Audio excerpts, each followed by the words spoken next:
Bismillah. Innal hamdalillah nahmaduhu wa nasta'inuhu wa nastaghfiruhu wa na'udzu billahi min shururi anfusina wa sayyiati a'malina. Man yahdihillahu fala mudilla lahu wa man yudlilhu fala hadiya lahu. Asyhadu an la ilaha illallah wahdahu la syarika lahu wa asyhadu anna Muhammadan abduhu wa rasuluh. Ya ayyuhalladzina amanu taqullaha haqqa tuqatih wa la tamutunna illa wa antum muslimun. Ya ayyuhan nasu taqu rabbakumul ladzi khalaqakum min nafsin wahidah wa khalaqa minha zawjaha wa bassa minhuma rijalan katsiran wa nisaa'a. Wattaqullaha alladzi tasaaluna bihi wal arham. Innallaha kana 'alaikum raqiba. Ya ayyuhalladzina amanu taqullaha wa qulu qawlan sadida yuslih lakum a'malakum wa yaghfir lakum dhunubakum wa man yuti'illaha wa rasulahu faqad faza fawzan 'azima. Wa ba'du fa inna asdaqal hadits kitabullah wa khairal hadi hadi Muhammadin sallallahu alaihi wasallam wa syarral umuri muhdatsatuha. Inna kulla muhdatsatin bid'ah wa kulla bid'atin dhalalah wa kulla dhalalatin finnar. Allahumma salli ala Muhammad wa ala alihi wa ashabihi wa man tabi'ahum bi ihsan ila yaumiddin. Amma ba'du. Bapak dan Ibu sekalian, rahimani wa rahimakumullah. Pada kesempatan siang ini, pagi ini, kita akan membedah sedikit buku tentang Madza Ba'dal Mauti. Apa yang terjadi setelah kematian menimpa manusia. Kita mengetahui, ikhwati rahimani wa rahimakumullah, Allah Subhanahu wa taala menyebutkan likulli ummatin ajal. Setiap umat manusia mereka punya batas usia. Di dalam Al-Qur'an Allah mengatakan kullu nafsin dha'iqatul maut. Setiap yang memiliki jiwa, setiap yang bernafas, dia akan merasakan kematian. Jadi tidak ada satu manusia pun di muka bumi ini yang hidup abadi. Nabi pun mengatakan mali walid dunya illa karaqibi yastadillu tahta syajaratin summa raha summa tarakaha. Antara aku dengan dunia tidak ada kecuali seperti penunggang kuda beristirahat di bawah sebuah pohon, hilang lelahnya, kemudian meninggalkannya. Artinya Nabi pun tidak abadi. Semua akan mati. Allah menyebutkan dalam Al-Qur'anul Karim, kullu man 'alaiha fan wa yabqa wajhu rabbika dzul jalali wal ikram. Semua yang ada di permukaan dunia ini akan sirna, dan yang tetap kekal adalah wajah Rabbmu yang memiliki kemuliaan dan ketinggian. Ikhwati rahimani wa rahimakumullah. Dan manusia tidak tahu tentang bagaimana akhir kehidupannya.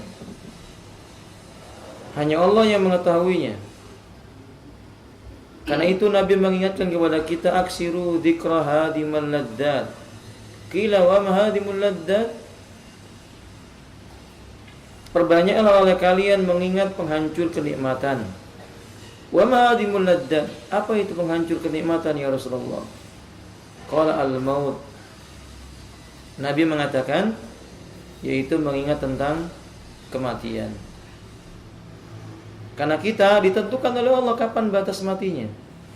Kama qala Nabi sallallahu alaihi wasallam, inna ahadakum yujma'u khalqu fi batni ummihi 40 yawman summa yakunu arba'ina yawman nutfatan summa yakunu alaqatan misla dzalika summa yakunu mudghatan misla dzalika summa yakunu alaqatan misla dzalik fayursalu ilaihil malaku fayanfukhu firruh. Sungguh salah seorang di antara kalian diciptakan oleh Allah dalam perut ibunya 40 hari pertama berupa air, 40 hari kedua berupa gumpalan darah, 40 hari yang ketiga berupa daging. Lalu Allah mengutus ke dalam perut ibunya seorang malaikat. Fayanfukhu firruh. Ia meniupkan pada janin itu ruhnya. Fayu'maru bikatbi rizkihi wa ajalihi wa amali amsaqiyun aw sa'idun. Lalu Allah Subhanahu wa taala memerintahkan malaikat menuliskan tentang berapa jumlah rezeki yang akan didapatkannya di dunia, tentang batas usianya, tentang amal perbuatannya, apakah dia berakhir dalam keadaan sengsara ataukah bahagia. Sehingga Nabi SAW mengatakan, wa inna ahadakum la ya'malu bi amali ahlil jannah, wa inna rajulan la ya'malu bi amali ahlil jannah hatta ma yakunu bainahu wa baina illa dira' fayasbiqu alaihi alkitab fayamalu bi amali ahlin nar fayadkhuluha. Sungguh ada seorang lelaki yang beramal dengan amalan ahli surga, sehingga manusia menyangka jaraknya dengan surga tidak ada lagi kecuali satu hasta. Tapi dia beramal dengan amal kejelekan di akhir hidupnya, dia pun mati dalam keadaan berbuat kemaksiatan. Masuklah dia ke dalam api neraka. Naudzubillah.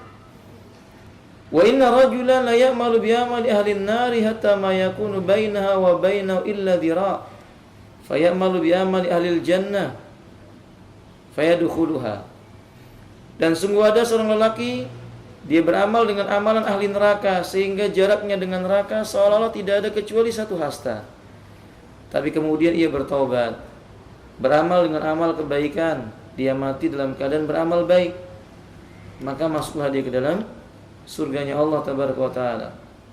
Makanya Bapak dan Ibu sekalian, amal yang kita lakukan selama ini, kita harus mengetahui tidak ada satu manusia pun yang masuk karena amalnya. Amal itu hanya menjadi sebab datangnya rahmatnya Allah Ta'ala. Setiap orang masuk surga itu karena rahmatnya Allah Azza wa Jalla. Nah, amal yang kita lakukan, kalau mau kita banggakan di hadapan Allah, itu tidak mungkin bisa menyelamatkan kita. Dibandingkan dengan nikmat Allah, jauh lebih banyak nikmat Allah atas kita. Nah, amal yang kita lakukan ini dalam rangka mencari rahmatnya Allah Azza wa Jalla, supaya kita dirahmati dan masuk surganya Allah Azza wa Jalla. Ingat, Nabi mengatakan innamal a'malu bil khawatim. Amal seorang hamba itu sangat tergantung dengan akhir hidupnya. Bagaimana akhir kehidupannya itu yang bisa menentukan. Bukankah Nabi mengatakan man qala la ilaha illallah man kana akhiru kalami la ilaha illallah khalisan min qalbi dakhalal jannah atau kama qala alaihi salatu wassalam. Barang siapa yang akhir kehidupannya dia mengucapkan la ilaha illallah kemudian mati, nanti dia akan masuk ke dalam surga. Itu amal terakhirnya. Nah, makanya fafillah rahimani wa rahimakumullah. Lalu bagaimana sih kondisi manusia sebelum nyawanya itu dicabut oleh Allah Tabaraka wa Ta'ala? Hal-hal yang terjadi menjelang kematian. Maka bila Allah ingin menghendaki seorang hamba itu dicabut nyawanya, bila dia beriman, Allah menjadi bimbang tentang mencabutnya. Bukan Allah ragu-ragu, tidak. Tapi Allah kasihan dengan seorang mukmin kalau dia beriman. Maka Allah merasa kasihan dengannya. Dari Abu Hurairah radhiyallahu ta'ala beliau berkata, qala Rasulullah sallallahu alaihi wasallam. Suatu ketika Rasulullah sallallahu alaihi wasallam berkata, innallaha qala man adali waliyan faqad adantu bil harbi. Barang siapa yang dia memusuhi wali-waliku, yaitu kekasihnya Allah, berarti dia telah menyatakan perang. Berarti aku telah menyatakan perang terhadapnya. Wa ma taqarraba ilayya abdi bi syai'in ahabba ilayya mimma aftaradtu alaihi wa ma yazalu abdi yataqarrabu ilayya bin nawafil hatta uhibbahu fa idza ahbabtu kuntu sam'ahu alladhi yasma'uhu bih wa basarahu alladhi yubshiru bih wa yadahu allati yabtisu biha wa rijlahu allati yamsi biha. Kata Allah Subhanahu wa taala, tidaklah hambaku terus-menerus bertakarub kepadaku. Bertakarub itu artinya mendekatkan diri dengan sesuatu yang paling aku cintai selain dari amal perbuatan yang aku fardukan kepadanya. Hambaku tidak berhenti-henti bertakarub kepadaku dengan amalan-amalan yang sunnah sampai aku benar-benar mencintainya. Sampai aku benar-benar mencintainya. Maka bila aku telah cinta kepada hambaku, aku akan menjadi pendengarannya yang dia mendengar dengannya. Aku akan menjadi penglihatannya yang dia dengannya melihatnya. Aku menjadi tangannya yang dengannya ia bekerja. Aku akan menjadi kakinya yang dengannya ia berjalan. Lalu kata beliau, wa in sa'alani la'utiyannahu wa la in ista'adani la'uidannahu. Bila hambaku yang telah aku cintai itu meminta kepadaku, pasti ku kabulkan permintaannya. Aku berikan yang ia minta. Bila ia mohon perlindungan kepadaku, aku akan lindungi dia. Wa ma taraddadtu Waalaikumsalam. Wa ma taraddadtu an syai'in ana fa'ilu taraddudi an nafsil mu'min yakrahul mauta wa ana akrahu masa'atahu. Kata Nabi sallallahu alaihi wasallam, aku tidak pernah merasa bimbang dalam melakukan sesuatu sebagaimana aku bimbang ketika hendak mencabut nyawa seorang mukmin karena dia mungkin belum mau mati. Dan aku tidak suka menyakiti hambaku yang beriman itu. Hadis ini dikeluarkan oleh Imam Bukhari nomor 650. Berarti alhamdulillah Allah sayang dengan orang yang beriman, karena memang mati itu tidak mudah. Nah, mati itu akan terasa berat. Siapapun yang meninggal dunia, dia akan merasakan beratnya mati. Di saat nyawanya itu mau dicabut, sangat berat sekali. Bahkan ikhwati rahimani wa rahimakumullah, orang kafir ketika dia dicabut nyawanya, dia minta dikembalikan ke dunia. Allah katakan dalam surah Al-Mu'minun ayat 99 dan 100. Hatta idza jaa ahadahumul maut qala rabbirji'un la'alli a'malu salihan fima tarakt kalla innaha kalimatun huwa qailuha wa min waraihim barzakhun ila yaumi yub'atsun. Hatta idza jaa ahaduhumul maut, demikianlah keadaan orang kafir itu, sehingga bila datang kepadanya kematian, bila datang kepada salah seorang di antara mereka kematian, qala rabbirji'un, seketika itu dia berkata, ya Rabbku, kembalikan lagi aku ke dunia. La'alli a'malu shalihan fima taraktu, niscaya aku akan beramal soleh yang dulu pernah aku tinggalkan. Kata Allah, kalla, sekali-kali tidak seperti itu kenyataannya.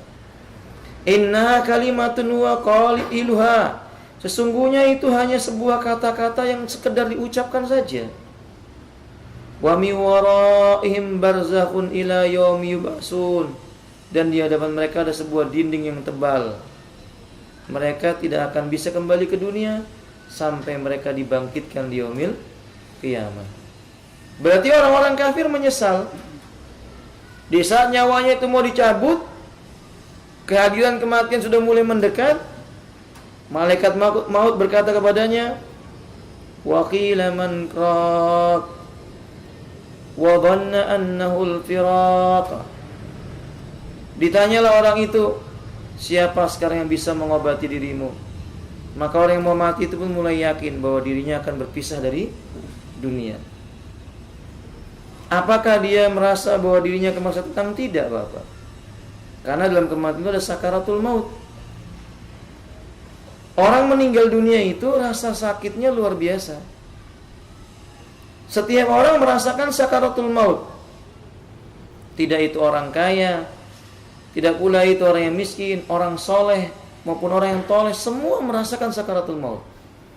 Dan semakin jelek keadaan keimanannya, semakin banyak kemaksiatannya, naudzubillahi min dzalik, semakin sulit sakaratul mautnya.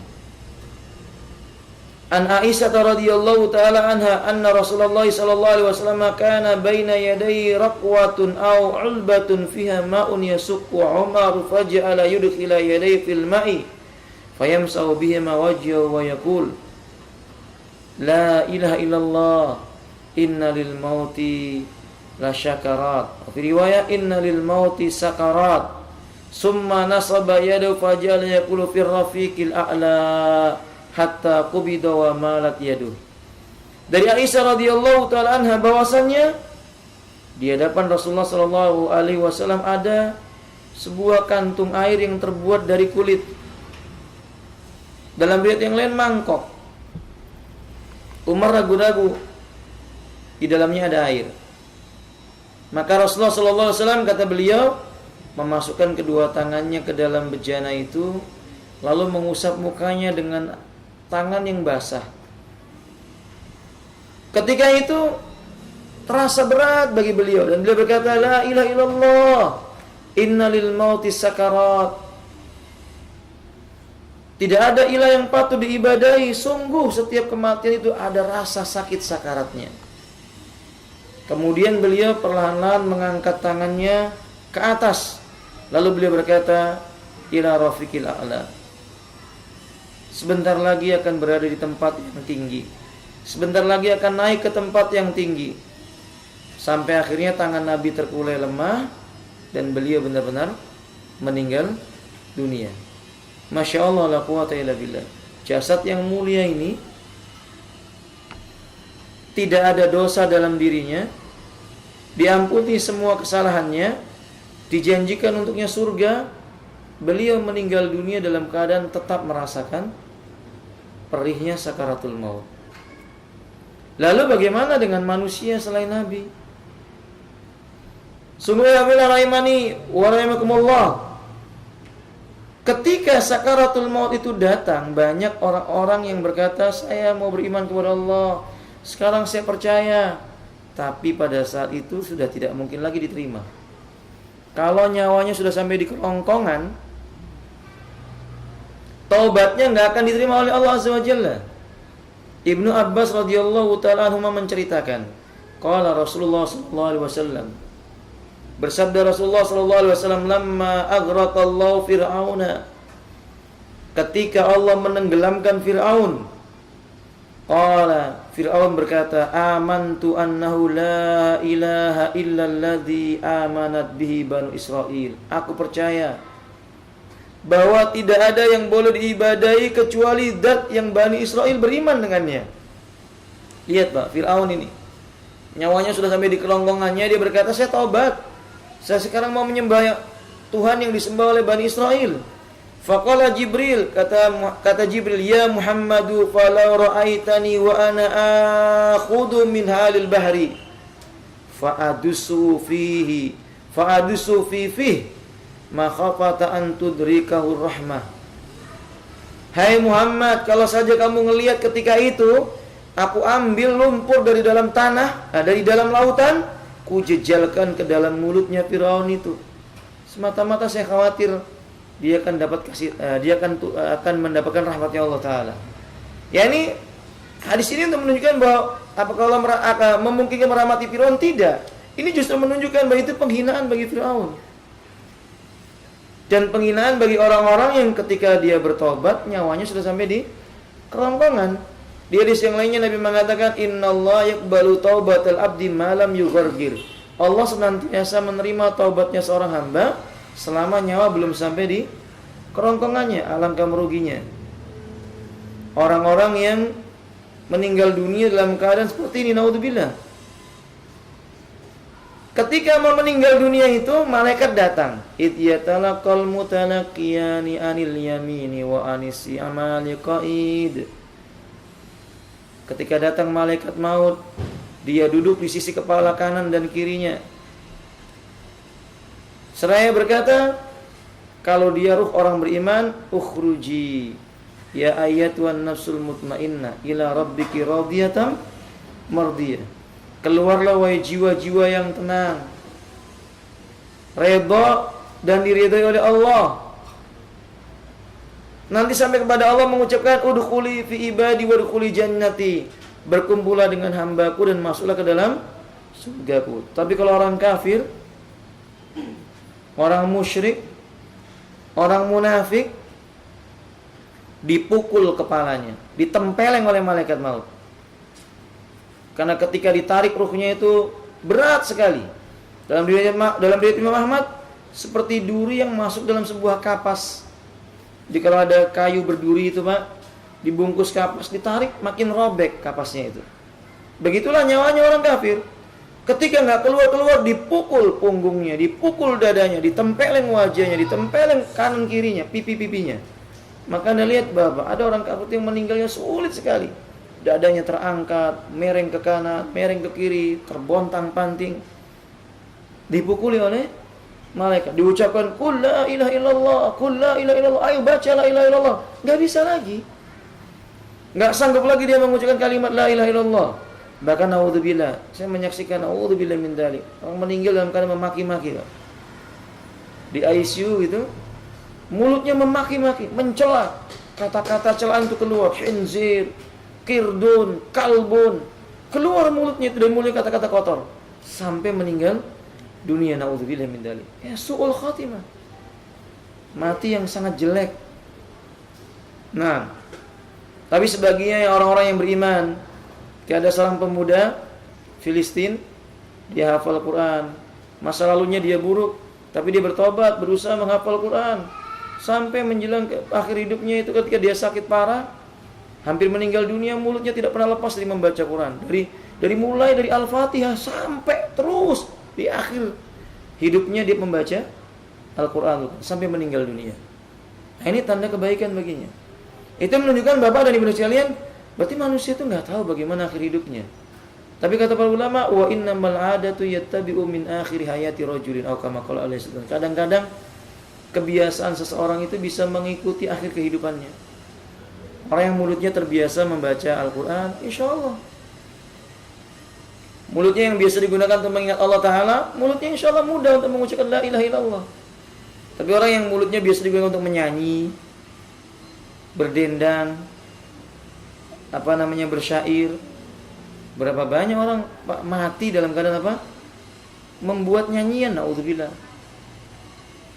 Peminum khamr mati dalam keadaan minum khamr, naudzubillah min dzalik. Orang narkoba mati dalam keadaan dia sedang kecanduan narkobanya. Orang yang berzina mati dalam keadaan berbuat zinanya, naudzubillah. Lihat orang-orang soleh, mereka ada yang meninggal dunia dalam keadaan sedang membaca Quran, sedang sholat malam, berjihad di jalan Allah, sedang bersedekah, duduk di majelis ilmu. Ada yang meninggal dunia, masya Allah, mati dalam keadaan yang baik. Nah, saudara kaum muslimin, sebenarnya apa yang terjadi kalau nyawa itu dicabut? Pertama, tadi nyawa orang beriman itu mudah keluarnya, sedangkan nyawanya orang kafir itu susah payah dicabutnya.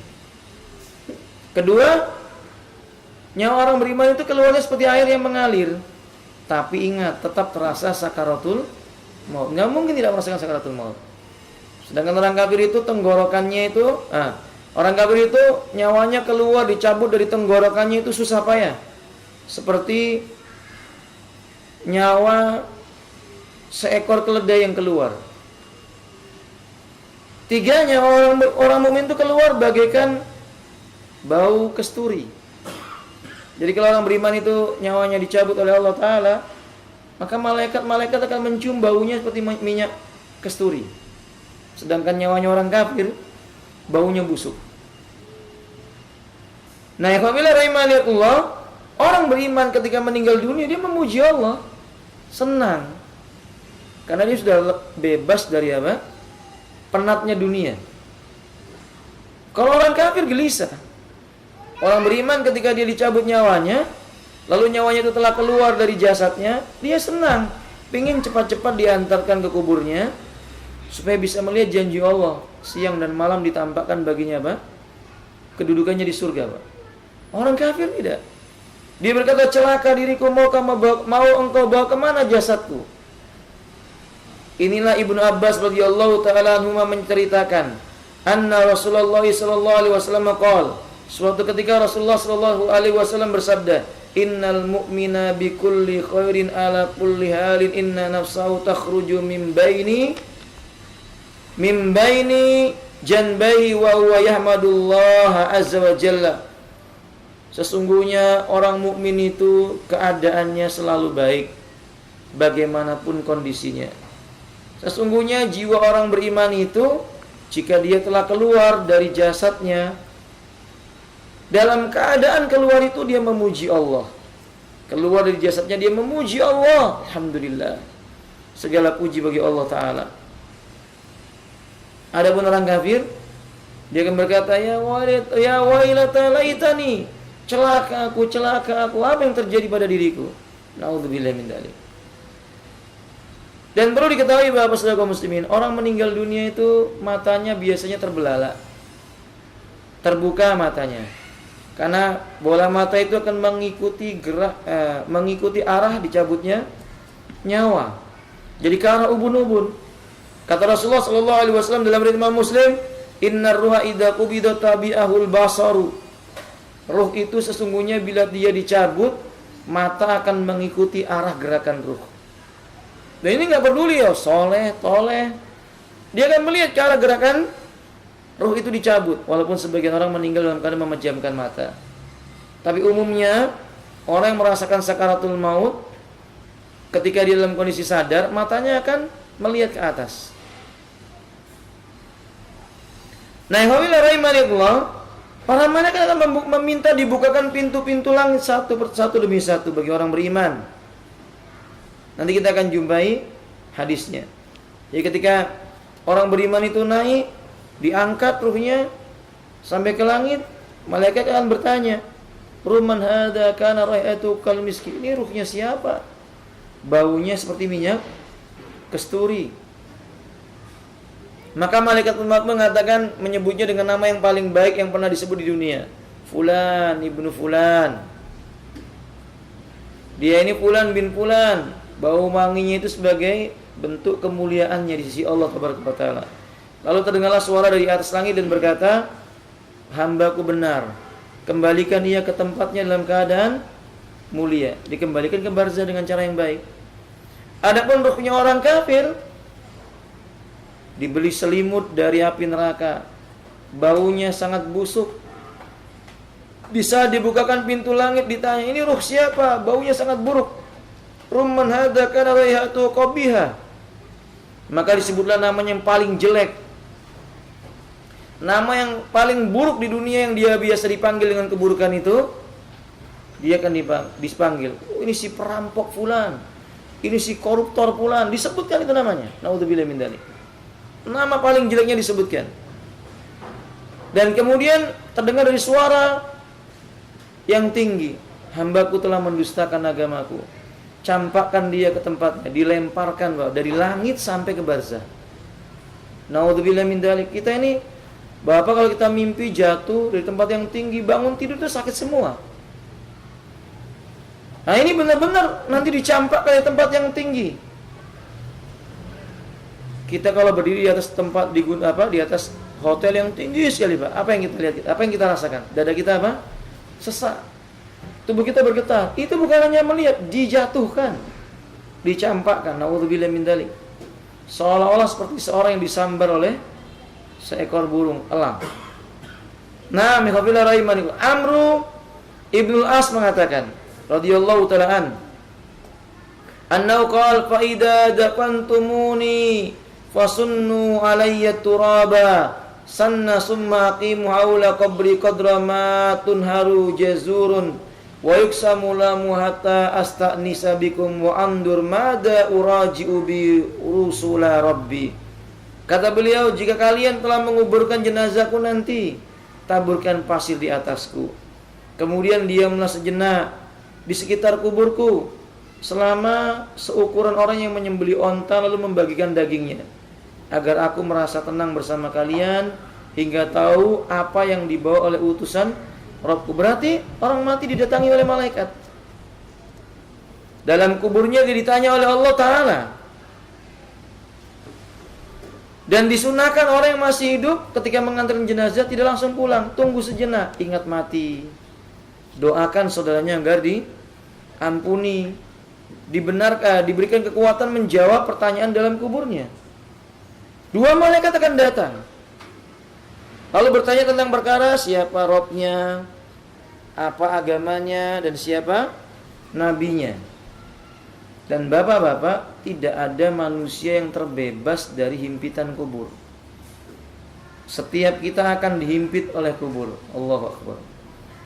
Bapak dan ibu sekalian, kalau hari ini manusia bisa tidur dengan nyenyak di atas tempat tidurnya yang empuk, ruangan tidur yang luas, rumah yang lebar, lampu yang terang, nanti manusia dalam alam kuburnya dia akan dapat ruangan yang sempit, sampai nanti kemudian Allah akan meluaskan sesuai dengan kehendaknya Allah Ta'ala, dengan rahmatnya Allah Azza wa Jalla. Tapi sebelumnya mereka akan dihimpit oleh kubur. Orang-orang kafir dihimpit sampai patah dan remuk tulang-tulangnya. Walaupun anak kecil, mereka merasakan himpitan kubur. Padahal ini orang yang tidak punya dosa ini. Kata Abdullah ibn Umar radhiyallahu ta'ala anhuma dari Nabi SAW, beliau bersabda, Inna lil qabri daghtatan falau naja'u salima ahadun minha lanaja Sa'ad ibnu Mu'adz. Sungguh bagi kuburan itu ada himpitan. Kalau ada orang yang bisa selamat dan berhasil lolos dari himpitan kubur itu maksudnya, niscaya yang selamat dan pantas selamat adalah Sa'ad bin Mu'adz. Sa'ad bin Mu'adz lah yang pantas selamat. Tapi tidak, semua orang akan merasakan sempitnya kuburan. Nanti kemudian dengan rahmatnya Allah diluaskan sejauh mata memandang bagi orang soleh. Datang kepadanya seorang teman berupa amal solehnya. Fa'atahu rajulun hasna'ul wajhi. Datang kepadanya seorang lelaki, wajahnya tampan, bersih, indah penampilannya. Dan lelaki itu berkata, yang dikubur itu berkata, siapa engkau? Sungguh indah penampilanmu, menyenangkan dan tidak menakutkan. Laki-laki itu berkata, ana amaluka soleh. Saya amal solehmu. Diperintahkan oleh Allah menemanimu sampai dibangkitkannya hari kiamat. Maka dia berbahagia. Tidak seperti kebalikannya. Nah, wallahu a'lam bishawab. Abu Ayyub Al-Ansari radhiyallahu ta'ala mengatakan, anna sabiyan dufina. Pernah ada di zaman Nabi anak kecil yang dimakamkan. Faqala Rasulullah sallallahu alaihi wasallam, Rasulullah berkata, "Lau aflata ahadun min dhammatil qabri la aflata hadas sabi."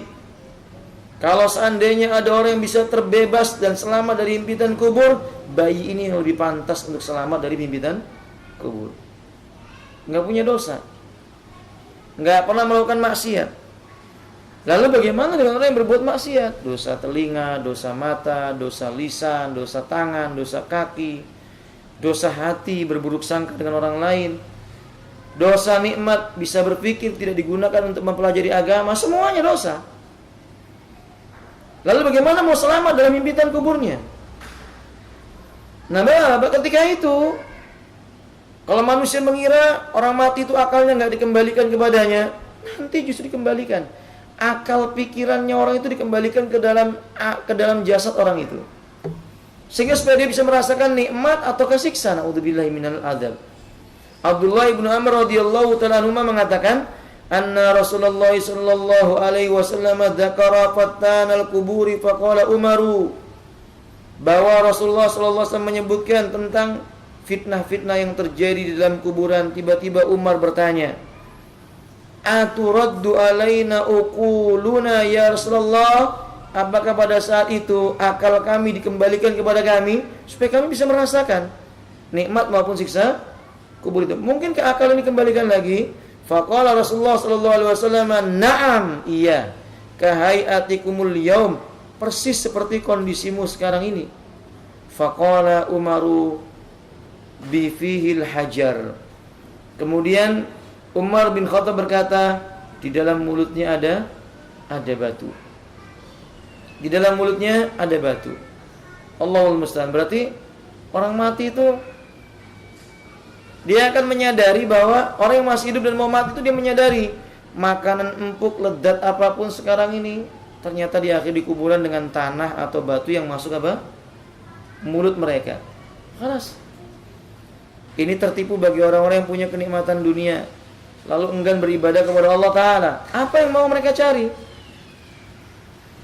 Lebih mengerikan lagi Bapak, di saat mereka dimakamkan dalam kuburnya, ditinggalkan oleh saudaranya, sanak kerabatnya, dia bisa dengar. Dia bisa dengar langkah kaki, bunyi terompa orang yang meninggalkannya itu. Kata para ulama, supaya dia bisa merasa semakin sedih kalau dia munafik atau kafir. Semakin tersiksa dia. Gak ada lagi orang yang peduli dengannya. Wakil kenyataan ini Bapak. Siapa yang mau peduli dengan orang yang sudah mati? Kecuali dia orang soleh. Maka banyak orang yang akan peduli dengan mengucapkan apa? Doa. Orang soleh yang menulis buku, bukunya dibaca oleh orang lain, lalu orang yang membaca itu dapat faedah, dia akan berkata, ya Allah, ampuni dosa penulis buku ini. Dia telah memberikan faedah yang banyak pada kaum muslimin. Itu manfaat. Coba kalau yang preman, naudzubillah, preman, pencuri, pezina, perampok mati, kira-kira manusia bagaimana Pak? Senang. Orang kayak begitu mati senang. Setiap lewat kuburnya orang kafir, orang-orang mukmin akan berkata, "Duku alaikumul adzab." Gimana? Sudah dapat rasanya azab? Begitu. Rasakan oleh kalian azab. Naudzubillah min dzalik. Itu manfaat. Begitu. Wallahu taala alam bisawab.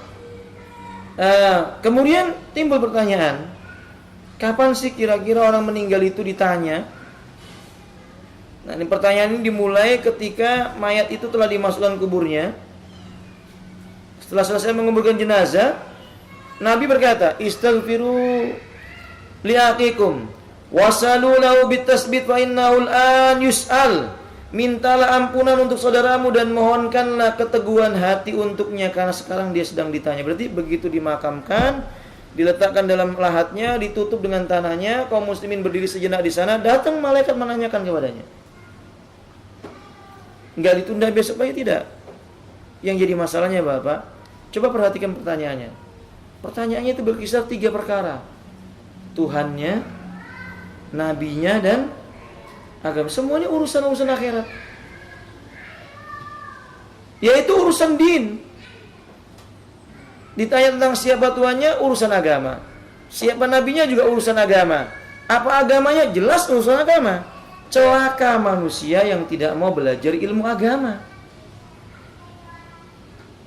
Kalau pada hari ini kita menjumpai banyak orang tidak mau belajar ilmu agama, dia abaikan, dianggap sudah cukup buat dirinya, merasa sholat sudah bisa menyelamatkan, puasa Ramadan sudah bagian dari sempurnanya Islam, tambah lagi dengan haji dia tidak butuh yang lainnya lagi. Ikhwati, bila seperti ini yang mereka anggap keliru, sebuah kekeliruan, mereka akan ditanya, ilmunya akan ditanya oleh Allah Ta'ala. Kalau manusia tidak mempelajari agamanya, mempelajari tauhid, mempelajari sunnah, dia seperti yang Nabi gambarkan, fa'ammal munafiqu yaqulu sami'tun nas yaqulu kada wa kada walakinna la adri. Dulu aku pernah mendengar manusia berkata begitu, aku ikut-ikut saja, tapi aku enggak tahu apa maksudnya ini. Dipukullah dia dengan sebuah gada yang besar sampai hancur lebur. Teriakannya melengking didengar oleh setiap makhluk kecuali jin dan manusia. Jadi pohon-pohon itu mendengar teriakan orang yang disiksa. Binatang-binatang mendengar teriakan orang yang disiksa. Naudzubillah min dzalik. Wallahu taala alam bisawab.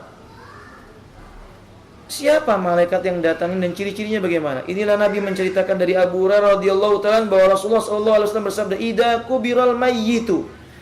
Bila mayit telah dikuburkan, au qala ahadukum atau malakani, atau dia berkata salah seorang di antara kalian datang kepadanya 2 malaikat, aswadani, azraqani. Malaikat ini wajahnya apa? Hitam kebiru-biruan. Menyeramkan. Wajah itu kalau kelihatan sangar itu kan gitu ya Pak ya, apa? Gelap terus apa? Kebiru-biruan. Ini malaikat seperti itu wajahnya. dia datang menjumpainya, yuqalu li adima al-munkar wal akhar an-nakir. Malaikat ini yang satu namanya Munkar, yang satu namanya Nakir. Dia bertanya, "Ma kunta taqulu fi hadzal rajul?" Apa yang telah kamu katakan tentang lelaki ini? Maksudnya dia bertanya tentang siapa Nabi Muhammad. Fa yaqulu maka yaqulu huwa Abdullah. Maka berkatalah dari kalangan orang beriman, ini hambanya Allah, wa rasulnya Allah. Asyhadu an la ilaha illallah wa anna Muhammadan abdu wa rasul. Aku bersaksi tidak ada yang boleh diibadahi kecuali Allah dan Muhammad adalah utusan hamba dan utusan Allah. Fayaqulani qad kunna na'lamu annaka taqul hada. Kata malaikat, kami tahu kamu bakal mengucapkan kalimat seperti ini. Kemudian malaikat menunjukkan, lihatlah, Allah telah menggantikan tempat dudukmu di neraka berada di dalam surga. Ditampakkanlah oleh Allah siang dan malam dua sekaligus itu. Ini dulu ketika kamu kalau enggak beriman, kamu akan di neraka. Sekarang kamu telah beriman, di sini tempatku di dalam surga. Dia melihat surga itu siang malam. Lalu dia berkata, Allahumma ba'as yaumal qiyamah. Ya Allah, tolong cepat bangkitkan hari kiamat. Wallahu a'lam bishawab. Kalau beriman, punya ilmu, ditolong oleh Allah, Pak, dengan menjawab pertanyaan. Sebagaimana Allah Subhanahu wa taala menyebutkan di dalam Al-Qur'anul Karim surah Ibrahim ayat 27. Yusabbitullahu alladhina amanu bil qawli tsabit. Kata Allah, Allah meneguhkan iman orang-orang yang beriman dengan ucapan yang teguh itu. Maksudnya, dalam kuburnya dia akan menjawab dengan jawaban yang tepat. Itu kalau beriman dan memiliki ilmu. Jadi penting ya. Penting harus adanya ilmu. 6. Kemudian ikhwati rahimani waalaikumsalam, selanjutnya kita ringkaskan karena waktunya tidak memungkinkan. Ikhwati, setelah kita mengetahui kondisi ruh itu dicabut oleh malaikat, dibawa naik ke atas langit. Ini Bapak yang punya bukunya di halaman 45. Ruhnya orang beriman itu nanti istirahat dia, Pak, dari penatnya dunia. Berarti kan dunia itu melelahkan, Pak. Dunia itu membuat orang menjadi taab, capek. Dan itu kenyataan, Pak. Orang di dunia itu isinya bagaimana? Berkeluh kesah. Enggak ibu-ibu, enggak bapak-bapak, enggak anak-anak, enggak orang dewasa, ngeluh saja. Berkeluh kesah di dunia itu. Karena memang dunia itu capek. Nanti di dalam surga baru tidak ada kecapean. Ini nasihat buat ibu-ibu kalau misalnya dikaruniai anak, kemudian berkata, capek Ustadz punya anak. Iya, kalau memang masih di dunia memang capek. Belum punya anak aja capek. Belum punya istri aja capek. Belum dewasa juga mereka mengatakan apa? Capek. Dunia itu tempat orang bikin capek. Lelah. Kalau nggak mau capek di surga, makanya berlelah-lelahlah di dunia dengan amal soleh.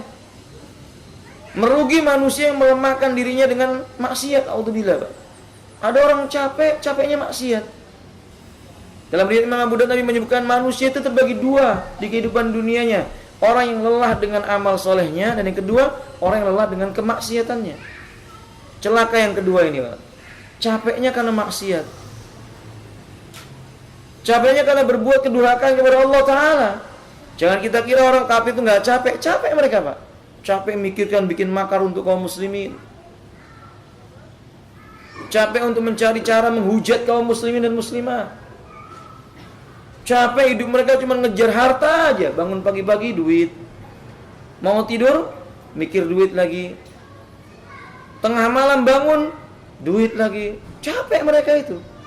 Coba kalau di surga, nggak ada lelahnya, Bapak.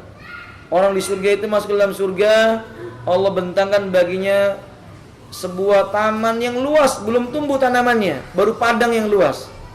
Dalam surah Al-An'am Allah mengatakan, innalil muttaqina mafaza. Sungguh bagi orang yang bertakwa itu disediakan mafaza, padang yang luas. Nanti tanamannya tumbuh karena orang itu mengucapkan subhanallah, alhamdulillah, wala ilaha illallah, Allahu Akbar. Zikirnya itu membuat tumbuh tanaman-tanaman di surga. Masya Allah, la quwwata illa billah. Indah. Nah, kata Abu Hurairah radhiyallahu ta'ala dari Nabi sallallahu alaihi wasallam bahwa beliau bersabda, "Innal mu'min idza qubida atatu malaikatur rahmah bihariratin bayda'a fayaqulun ukhruji ila rawqillahi fatakhruju ka'atyabi rihil miski." Seorang mukmin bila nyawanya telah dicabut, bila nyawanya tidak dicabut maksud saya, datang kepadanya malaikat rahmah membawa selimut dari sutra surga. Sutra yang berasal dari taman surga. Warnanya putih. Lalu ia berkata, "Keluarlah wahai jiwa menuju rahmatnya Allah Ta'ala." Maka keluarlah jiwa itu dalam keadaan atyabi rihil miski, lebih wangi dibandingkan baunya minyak kasturi.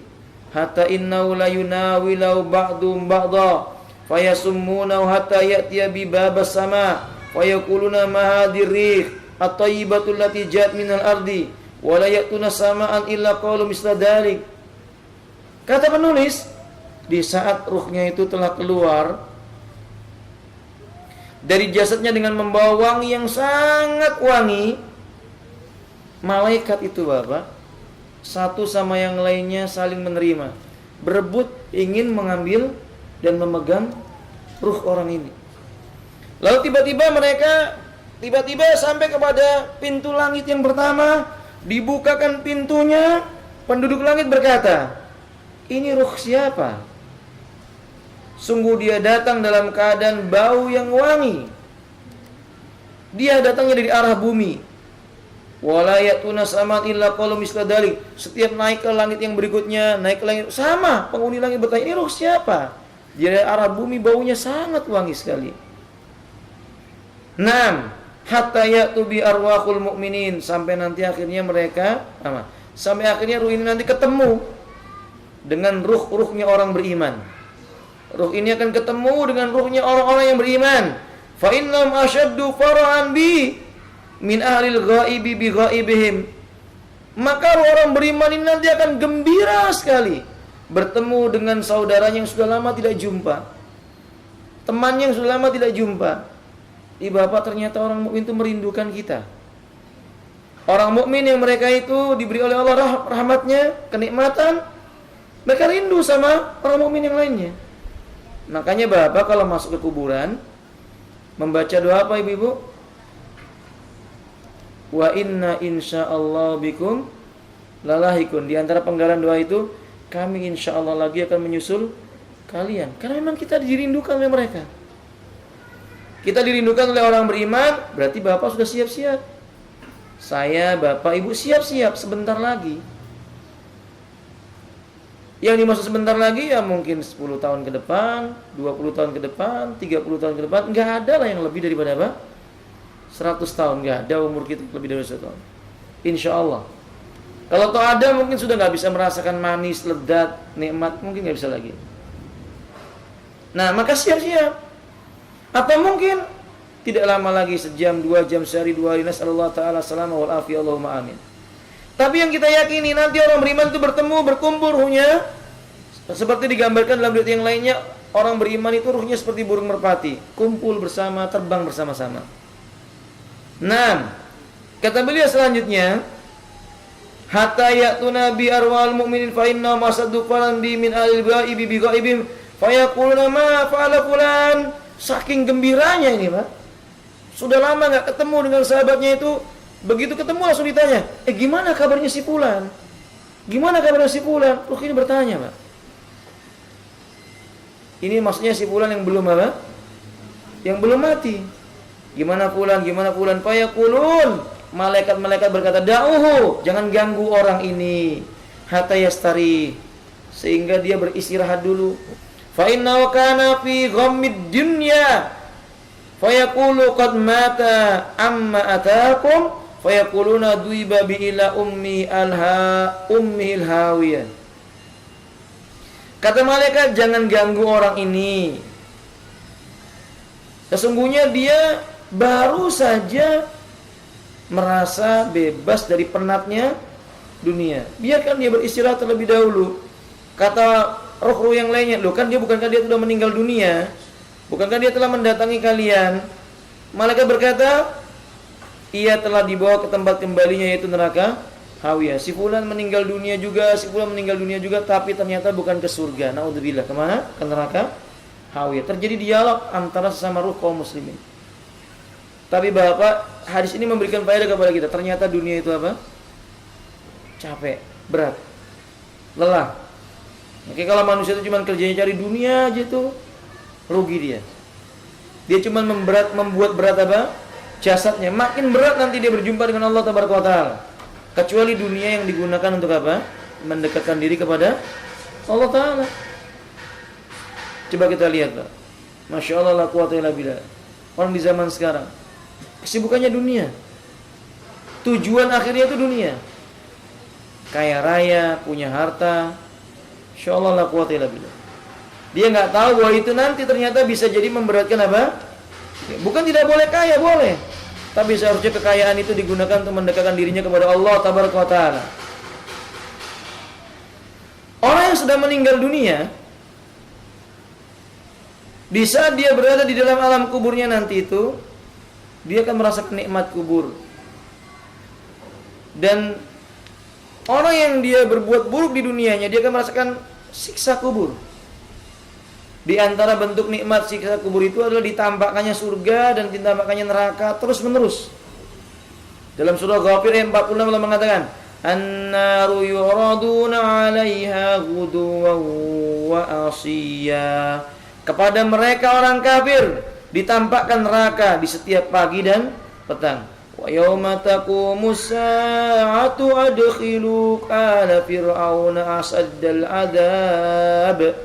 Dan pada hari kiamat nanti Allah berkata kepada malaikat, adkhilu fir'aun ala fir'auna, masukkan Fir'aun dengan keluarganya ke dalam neraka asyaddal adab, adab yang sangat keras. Berarti ikhwati rahimani warahmatullah, tentang adab itu dirasakan oleh orang dalam kuburnya.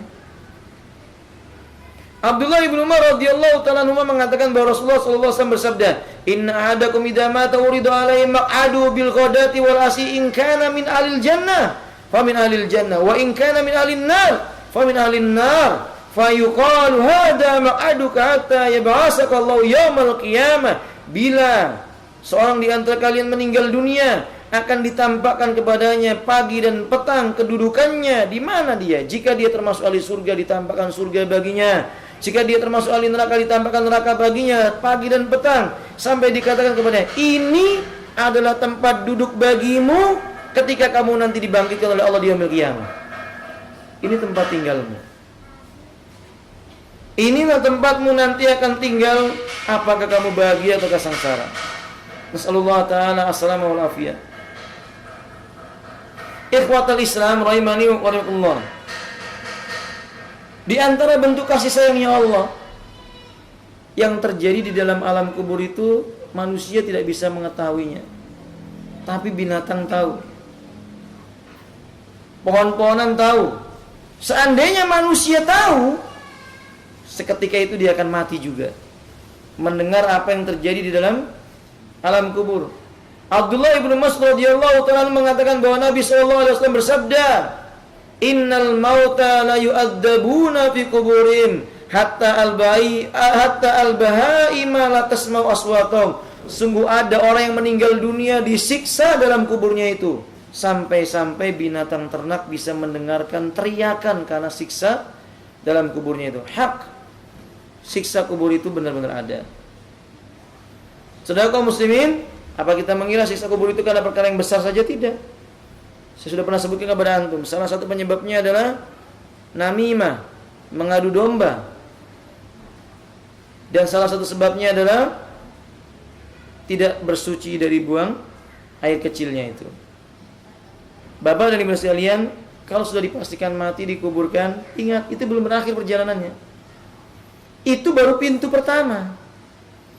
Memasuki negeri yang paling didambakan oleh kaum mukminin dan paling ditakutkan oleh orang kafir. Kuburan itu baru pintu pertama, rumah pertama untuk memasuki alam akhirat yang sesungguhnya. dari seorang yang bernama Hani, bekas budaknya Utsman radhiyallahu taala anhu. Dia berkata, "Kana Utsmanu idza waqafa ala qabrin baka." Dulu Utsman bin Affan kalau beliau berada di sisi kuburan, tiba-tiba Utsman meneteskan air mata. Hatta yabulla lihyatahu faqila, sampai-sampai jenggotnya pun basah dengan air matanya itu. Ditanyalah dia, "Tudkarul jannatu wan naru fala tabki."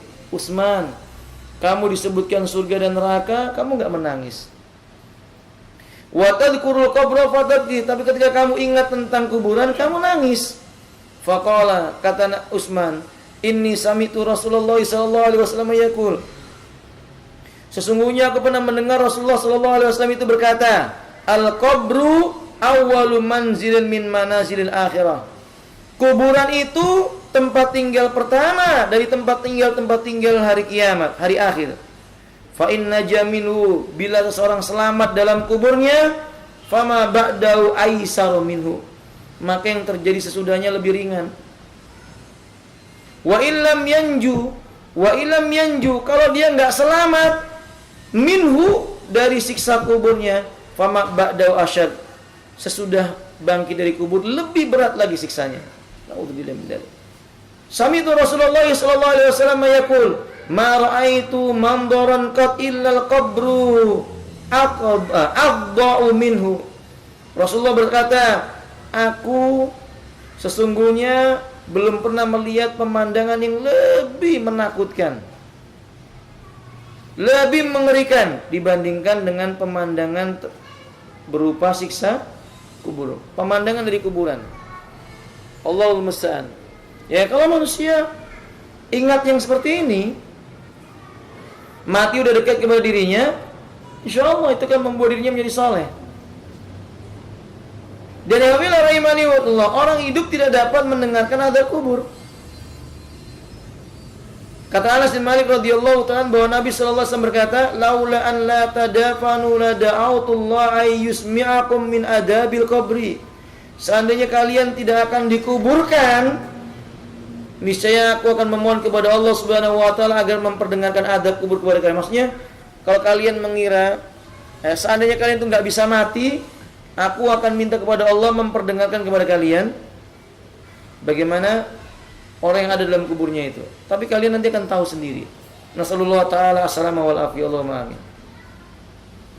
Bahkan ibunda sekalian rahimakumullah, orang beriman diberi makan di dalam kuburnya, dan makanan itu asalnya dari surga.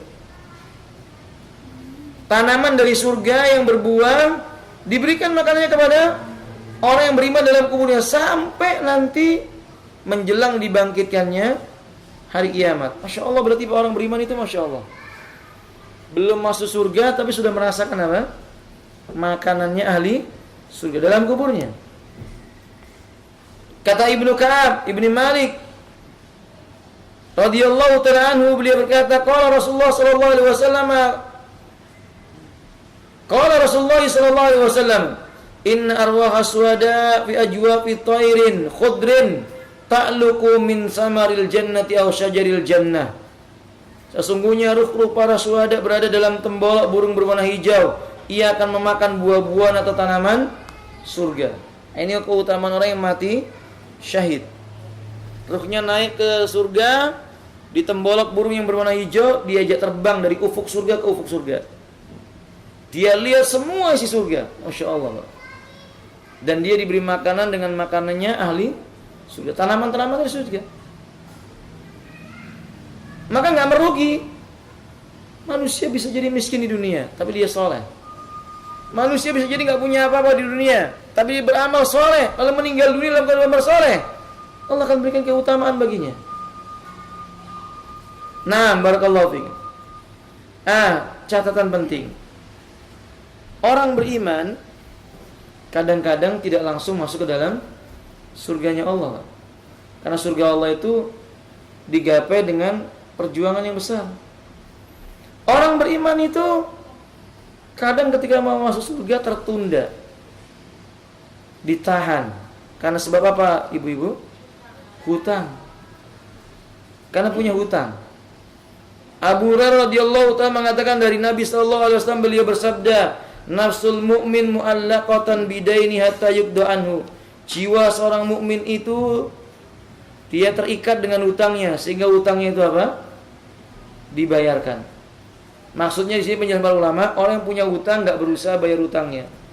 Tiap ditagih lari, sembunyi, pura-pura dia enggak kenal dengan orang yang memberikan piutang kepadanya. Orang ini nanti amalnya banyak, sholat, puasa, zakat, dan yang lain-lainnya.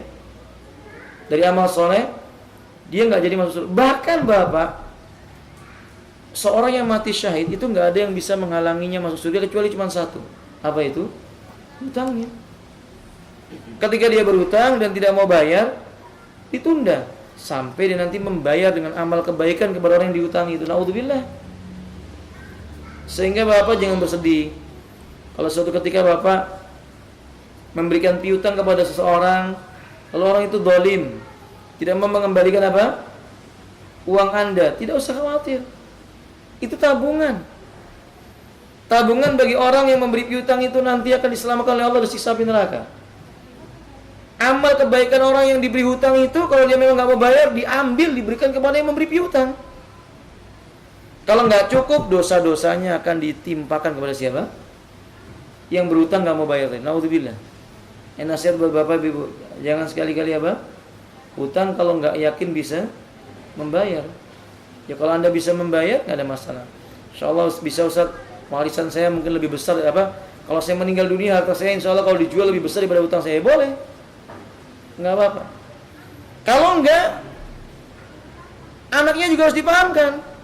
Kalau anaknya nggak dipahamkan, walaupun seseorang meninggal dunia, meninggal begitu banyak harta, belum dibayarkan hutangnya, dia tetap akan tertunda untuk masuk ke dalam apa? Surganya Allah tabaraka wa taala. Harus diwasiatkan. Wallahu taala alam bisawab. Kemudian Bapak, orang mukmin dalam kuburnya akan diberi cahaya. Dan orang mukmin itu tidur di dalam kuburnya. Kalau ada yang bertanya, Ustaz, kok lama banget tidurnya sampai kiamat? Tidak akan terasa bagi mereka. Ada seorang teman yang koma itu Pak, selama 40 hari lebih. Ketika dia bangun, kan kukunya sudah apa? Panjang, jenggotnya juga sudah memanjang, jenggotnya semakin panjang. Tadinya teman ini nggak punya jenggot, selalu dicukur. Begitu dia koma, kan nggak mungkin dicukur jenggotnya itu Pak. Makin memanjang jenggotnya itu. Nah, ketika dia bangun, dia mengatakan, loh, saya kok baru tidur semalam sudah jenggotnya panjang, kata dia. Berarti kita bisa mengambil faedah, orang meninggal dunia itu begitu. Kalau dia beriman, ditidurkan oleh Allah tabaraka dalam kuburnya, dia merasa itu sebentar. Tahu-tahu dibangkitkan pada hari kiamat. Dan dibangkitkannya pada hari kiamat, dalam riwayat Imam Muslim, orang beriman itu diberi cahaya. Pada bagian mananya, Bapak? Wajahnya. Wajahnya itu bercahaya karena bekas apa? Wudu. Nah, inna ummati yud'a yaumal qiyamati ghurran muhajjalina min asaril wudu. Sesungguhnya umatku akan diseru pada hari kiamat dalam keadaan mengeluarkan cahaya putih. Itu karena bekas apa? Wudunya. Dalam riwayat Imam Muslim yang lainnya, cahaya orang beriman itu macam-macam, ada yang sebesar gunung. Ada yang cuma pada bagian wajahnya. Ada cahayanya cuma di jempol kakinya. Jempol kakinya yang bercahaya. Ketika dia berjalan sebentar, redup cahayanya. Nunggu lagi sampai keluar cahaya lagi, jalan lagi sebentar, redup lagi cahayanya. Semoga Allah memberikan kita cahaya yang terang. Allahumma amin. Maka bahasa kaum muslimin rahimanillah, kondisi mereka dalam kuburnya sangat berbeda-beda. Dan sungguh orang yang meninggal dunia itu ingin sekali dia memberi kabar gembira kepada keluarganya. Dia kepingin, ini loh aku, begini loh diriku, ini yang ku dapatkan. Dia kepingin memberitahu orang-orang yang belum meninggal dunia. Tapi itu nggak bisa. Dan tadi Allah mengatakan mi waraihim barzah hatta yub'asu ila yaumil qiyamah. Di balik punggung mereka ada dinding yang tebal. Mereka nggak bisa kembali sampai nanti dibangkitkan pada hari kiamat. Tapi kadang-kadang Bapak, sebagian para ulama mengatakan Kadang orang beriman itu bermimpi baik, bertemu dengan ruh orang beriman yang lainnya dalam keadaan yang baik, insya Allah ini benar. Karena memang mimpi yang baik itu datangnya dari Allah Ta'ala. Banyak disebutkan oleh para ulama kisah bagaimana seorang bermimpi bertemu Imam Ahmad. Seolah-olah Imam Ahmad berada pada sebuah taman yang indah sekali. Terakhir saya membaca buku sejarahnya Syekh Albani, Masya Allah. Ada seorang wanita yang dia tertarik dengan pengajiannya Syekh Albani. Dia baca buku-bukunya. Dia nggak pernah peduli dengan celaan orang. Suatu ketika ketika Syekh Albani wafat, beliau bermimpi dan beliau melihat Syekh Albani berada pada sebuah taman yang indah. Syekh Albani berada pada sebuah tempat yang menyenangkan pandangan mata, menyejukkan hati seseorang. Semoga Allah memberi Syekh Albani yang demikian. Allahumma amin. Semoga Allah menempatkan Syekh Albani di tempat yang seperti ini. Amin. Semoga Allah membalas kebaikan Syekh Albani dengan kebaikan yang luas. Demikian pula semoga Allah menjadikan kita mendapatkan balasan seperti Syekh Albani mendapatkan balasan. Allahumma amin. Nah, khafilah rahimanillah, kita katakan dalam masalah ini, saudara kaum muslimin, hak ini. Ini benar. Jadi saudara kaum muslimin, kadang ruh itu demikian. Nah, orang yang telah meninggal berkata dalam kuburnya. Orang yang telah meninggal itu nanti bisa berkata dalam kuburnya, biarkan aku mendirikan salat. Jabir radhiyallahu ta'ala berkata, dari Nabi sallallahu alaihi wasallam dia bersabda, "Idza daqalal mayitul qabra musilat syamsu inda ghurubiha wa yajlisu yamsau ainai fa yaqulu da'uni usalli." Jika seorang telah dikuburkan, maka akan ditampakkan kepadanya bahwa matahari seakan-akan hampir terbenam. Maka orang itu segera duduk, mengusap matanya dan berkata, "Izinkan aku untuk sholat." Itu menunjukkan bukti salah satu yang menyebabkan nikmat kubur itulah mengerjakan sholat 5 waktu. Jangan ditinggalkan. Itu kebiasaannya orang beriman. Wallahu ta'ala alam bisawab. Dan hal yang terakhir, mari kita tanya jawab insyaallah. Orang yang telah meninggal dunia itu tidak mungkin tahu apa yang terjadi di dunia. Jadi nggak benar Pak kalau orang berkata orang kalau sudah mati bisa jalan-jalan ke rumah sampai berapa hari?